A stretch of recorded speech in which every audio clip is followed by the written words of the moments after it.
Hello, good morning, good afternoon. Welcome to the Sociology Staffroom. I'm Katie Tyler, and our guest today is Cerys Dyke. Hello, and how are you today? I'm very good. Very good. How are Thank. you? I'm good. I'm good. I'm on holiday mode, so super Yes. excited. I think we all are at this sort of time. First of all, I want to say thank you for coming on again. For those people that haven't heard you come on a podcast before, do you mind just telling us a little bit about yourself? Yes, no problem. So I am a geography and sociology teacher at a boys' grammar school in Gloucestershire. There's three of us in the sociology department with all different backgrounds with psychology and geography and obviously the sociology as well. So yeah, lots and lots going on in the department. Amazing, amazing. It's nice to have sort of that idea as well, because I know there's obviously dual subjects as well and how Hmm. they sort of interact with each other. But Yeah. today we're here to talk about sociology, teaching for the exam, teaching for the Hmm. love of sociology, and getting that balance. And I know that people, even if they're non-specialists in sociology or specialists in sociology, we still have that sort of, I think, and I don't know if you agree, but with sociology, there is such a scope to go outside the specification. Hmm. And it's almost, I even said to my students, or have said previously, I would like double lessons. I know that some schools do, where you have 2 hours rather than the one, and sometimes it feels like you're squashing all the content into a Yeah. lesson, as well as all the passion that comes from sociology. So I suppose we'll start with the first question, quite an open question. Why do you love sociology so much? I just think it's such an important subject in today's society. I think that people underestimate it, and a lot of people, including pupils, think it's just that extra subject to take sometimes. And when they actually get into it, they go, "Oh, I actually understand society a lot better than what I did before." And I think that sort of developing that idea with pupils these days makes it that much more fun because you get to see the way the world works from such a different perspective. Like teaching geography as well, I get to see the both sides of it and how the different things work. So sociology for me, I think, is just a key to how our society develops, and I think that's crucial at the moment. Definitely, definitely. And I've definitely seen a lot more. I suppose we have seen it in the data that sociology has become increasingly popular over the last Hmm. 5 years, and it's gone from sort of lower down, I think sort of 8 or 9 on the rankings to sort of number 3 or 4. Don't quote me Hmm. on that, but there has definitely been it increased in popularity. So I suppose my question on our focus today is, how do we get that balance, and should we get that balance? And it's just a discussion. I appreciate that we are just two people having this discussion. And actually, we're not representing all the views that are out there, but I'm sure we all have in our departments, that sort of, or even as individuals, thinking to ourselves, well, how do we get that balance, and to what point do we stop going outside the subject and bring it back to the specification points? So my first question to you is, you know, first of all, what do you think around sort of that relationship between the love for sociology and also teaching towards the exam? Where do you stand on that, and as a teacher? I think there's ways in which you can link stuff that you love about sociology to the curriculum very, very easily. So, for example, there's two things that I do in particular, which are kind of part of the spec, but they're not vital. So, when we do our social action theories, when we look at theories and methods, I teach them about obviously your dramaturgical model and all that kind of stuff. And then when we do ethnomethodology, I do a mini breaching experiment with them for them to see what we mean by that. So what we do is when we have, because we used to have a split lunchtime, so I was able with the sixth formers to take them out to where the year sevens would have their lunch, and sixth formers and year sevens never really interact. That's not really a thing that happens. And in our school, they've got designated zones where they all have their lunch, different year groups. Um, so I'd walk the sixth formers over, then they'd act normal, even though it's very difficult to because they never hang around there. And then I'd ask them when I put my hand up to stand completely still for them to understand what the whole concept of understanding how social norms are set without actually saying it, like the whole concept of not running in a museum and that kind of thing. So it gets the pupils to actually understand, well, oh, social norms are actually set without actually saying it. No one says to sixth formers, you can't stand and stare into space, but they know it's a very weird thing to do. So they can see how people react to that. The year sevens were feeding them chips, they were looking at them, going up to their faces, and it got to them to see, oh, this is what we mean by ethnomethodology, and this is what we mean by setting social norms. This shows that people can get really uncomfortable when things are not the typical norm that we're used to. And then the other thing that I do is I've done it recently with my pupils. So with is sociology a science? Now Durkheim's book on suicide is mentioned very briefly. It's not really a thing that you go into. So I took the time to take some extracts from the book and get the pupils to work out what those different categories were or typologies were, and to see how Durkheim got to that stage. And that gets them to see how Durkheim's point of view of sociology is a science is actually backed by the work that he's done, so they can understand it a bit better. Yes, the book was written in the late 1800s, I understand that, so there's a lot of wording to it, but if you spend an hour or so on it, the kids can really understand, I can see now why Durkheim has said sociology is science by the way he's used statistics, by the way he's put categories into certain things. He's got his hypotheses. So things like that, because you love the subject, you can really get the children to understand rather than saying this is the theory and that's it. It gives them that actual reflective experience of it. So my takeaway, it is important to go slightly off piece slightly. My sort Yes. of question, and I'm sure it's a very active Facebook page we have for AQA. There are lots of teachers, that are questioning, how quickly they're getting through the spec, and that there is a concern there with the amount of content there is. And I've covered this so far. Have I got enough time? Particularly teachers that are new to teaching, potentially, those teachers that also a non-specialist. And also we've had, as lots of people have commented, really sort of a difficult year this year. The legacy of COVID from last year, we're talking about this year, this sort of year 12 going into 13, and doing their exams at the moment. And obviously with strike action and, other things that have gone on that have meant that students aren't in as much. So I suppose my question to you, is it a risk worth taking? Like you spent an hour doing some methodology, you spent an hour doing, and I'm not critiquing that. I totally echo this, but I'm just posing it as a question. And obviously an hour going over the original work of Durkheim. Is it an hour worth spent? What's the payoff for you? Does you feel like, I've spent an hour doing that, and I know that's not going to be explicitly assessed. Is that worth payoff or not? I suppose. I think with the sort of timetable that I have, because I get 6 hours a fortnight with my year 13s, and only 3, which is split between the 3 teachers in year 12, and then the other teacher in year 13 teaches 3 hours, and we do it that way. So I do get a lot of time with them.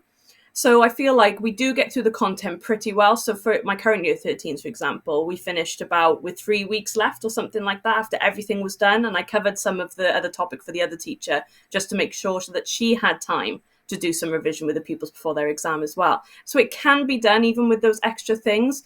I think what I tend to do is read through what is vital for the pupils to know, what are the exam practices that are vital to know, and then use that time extra that I've got to actually show them how this works in practice, because I feel like that is far more valuable sometimes than them just reading something or doing a little task in class. Actually seeing how this works, or seeing how Durkheim presents the concept of science, which is a bit different to what the spec's asking you to do, gets them to understand it in a different way rather than regurgitating knowledge. But that's just my opinion about it. No, I definitely agree. I personally obviously agree with you on that. I know for myself, once I've taught methods, and before we go into methods into context, and it's just the way I sequence it, it's not necessarily the right reason. I teach sort of an introduction to theory and methods to begin with, so the students have that grounding of those concepts and those theories and methods. And then I do go into education, and then I do go into methods. And then before I teach methods and context, we have a week of research in education. So they go off and do their own little pieces of research, whether that's observations and such. And I find that pays off. My payoff for that is, yes, I've taken time out. They're not going to be asked to do a piece of coursework. But when we get into the methods in context, the students really understand what that really feels like.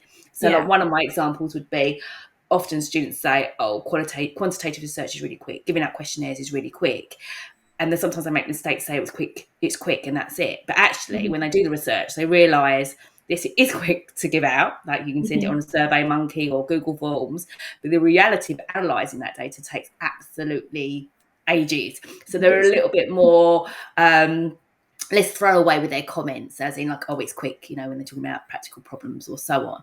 So yes, I think I definitely would agree with that. I think it seems like a long time. And then when you actually go into the next bit, it sort of weirdly reduces that time. So example, you talked a lot about like sociology as a science, but when you actually into that question, as in sort of from the spec perspective, the students tend to grasp that further. Maybe the payoff is that you do less revision because it's a concept that is embedded in their understanding a little bit more.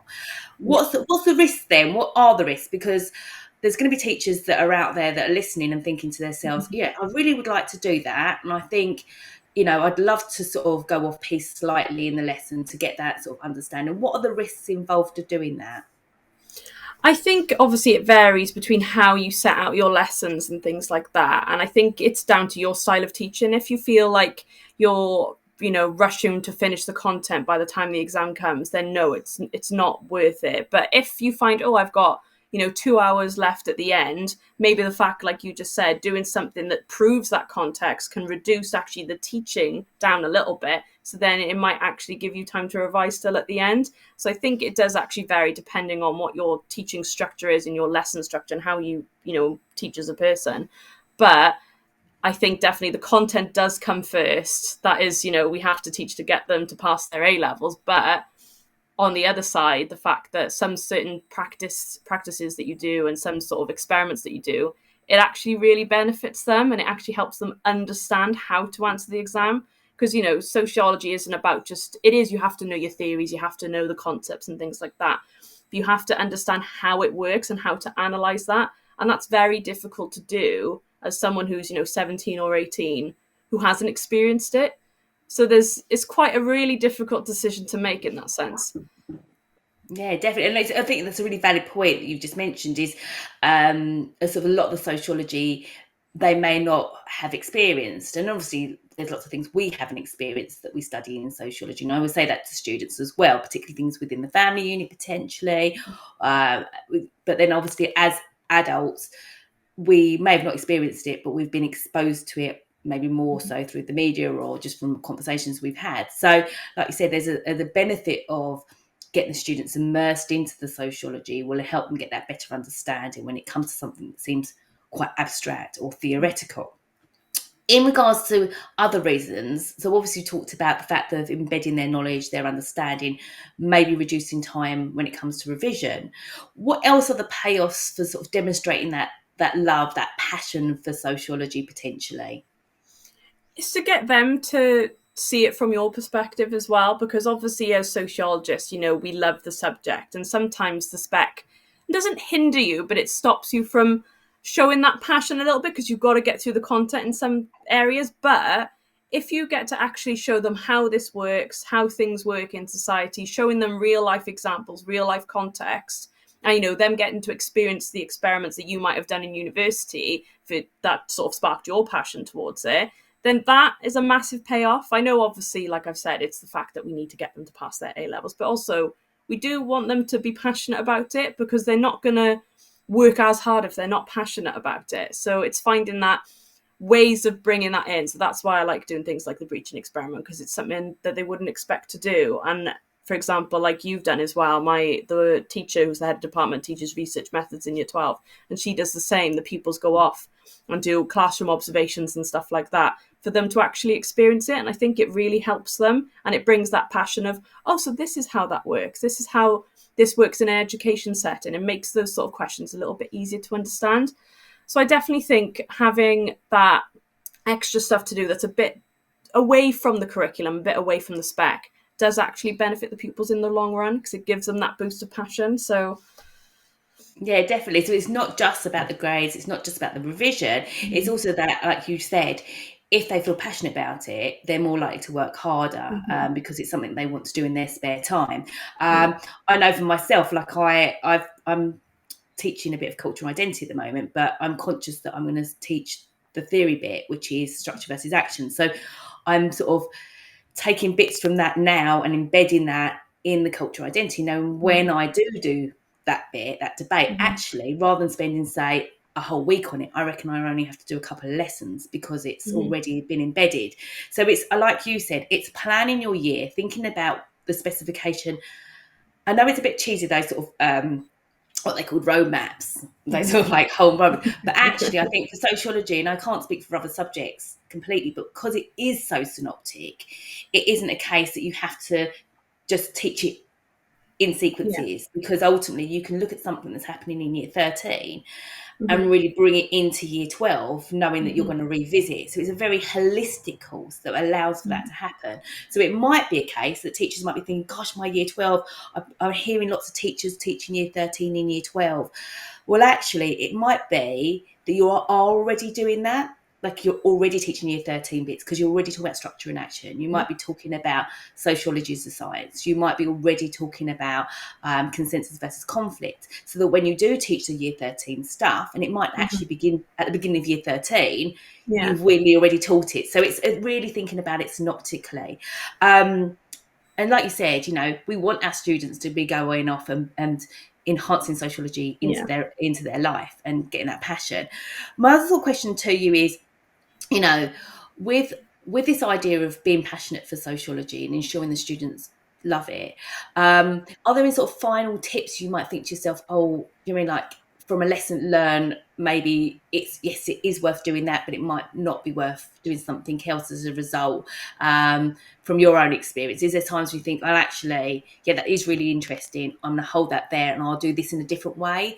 So for example, for me, I try and give sort of extra reading as part of an enrichment activity. Hmm. So if I we did a podcast the other day with someone on about sociology is everything, and what I've used is they've got these little 20-minute clips or podcasts on globalization.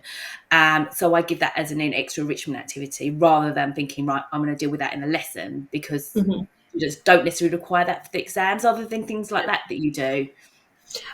So every term we do set something called a wider reading log, a bit similar to what you've talked about there. But we have the sheets are uploaded at the start of every term, and the pupils have to fill them in by the end of the term. So I've laid out in the first column, for the start of year 12, they begin with education, families, and research methods all at once, because it's 3 hours per teacher, and there's 3 teachers. So we do all those 3 topics in one go.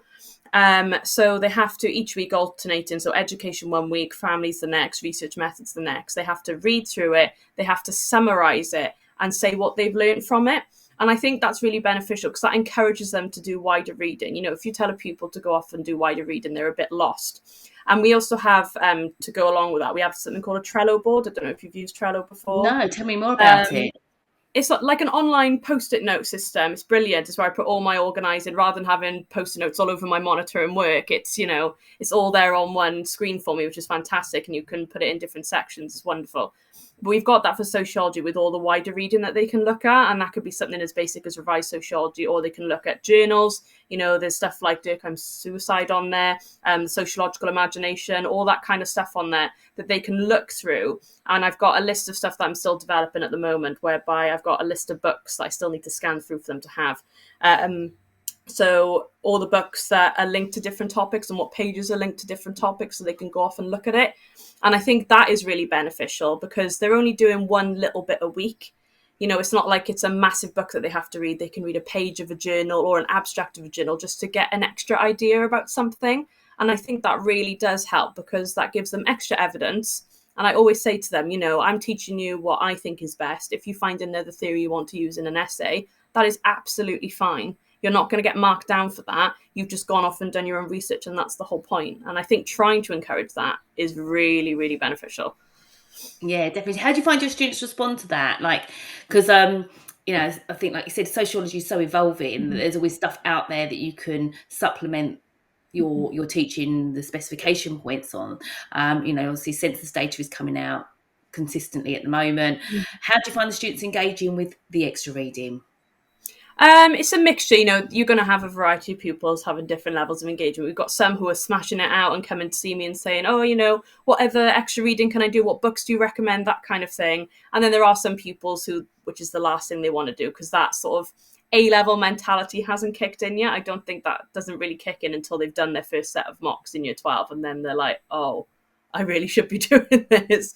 But we do push it and encourage it and say, look, this is really beneficial. You really need to be looking outside of your subject, regardless of what the subject is. It could be geography, history, maths, or whatever. It's always good to look outside your subject because it gives you a broader knowledge. So it takes a bit of time for them to get into it, but they do finally get into it. And you can see that in their writing, that they're starting to use theories that are a bit out there and theories that you haven't really taught them to them before, and it's good that they've gone and looked at that kind of stuff. So it's good to see through that element that they're actually engaging in it through their work rather than just saying, okay, they filled in a sheet. I can see it in their actual exam questions, which is brilliant. Yeah, and I think that's going to be true for whether you work at, like you said, you work in a grammar school. You've got all different. You're always going to have a range of students engagement with that, and I suppose that's always going to be the case. But it's giving the students the choice that it's out there and it's easily accessible for them to go and get. Because obviously, if they've got to navigate their way through, sometimes that's a little bit harder. So it's so interesting to talk to you and think about some of the ideas that you do. And I think hopefully with balance, like you said, with caution, the dangers are that you are, the priority you said is that the content is covered, and the danger is that it isn't covered. I think that's got to be the priority, and it's really thinking about your plan. But hopefully, maybe this is my bias, your bias is that teachers are taking an element of going out slightly of the spec within reason to ensure that students stay abreast of what's going on in society, that they get that engagement as well into the subject, rather than it just being, like you said, fill out a sheet and move on to the next thing. It's more than that. And I think that, I know we've had a couple of lecturers on here before talk about exactly this, that if they do choose to take this at university, actually it's going to put them at a better advantage as well, and they're going to be able to, deal with some of those messy debates in sociology. But yes, a priority is obviously covering the spec as well. But yeah, thank you for your time. And hopefully people will find this useful when they're planning for next year. I know that I'm at the moment updating my resources for crime for next year at the moment with all sort of the data that keeps on coming through. But yeah, it's a love for learning, definitely, for sociology. It is. So thank you for your time, and enjoy your holiday. And Thank you. and I will probably have you on as a guest in the future if you'd like. It'd be great. Thank you for unpicking your brain. Thank you. That's okay. Thank you very much. Thank you. Take care. Bye bye. Bye. Bye.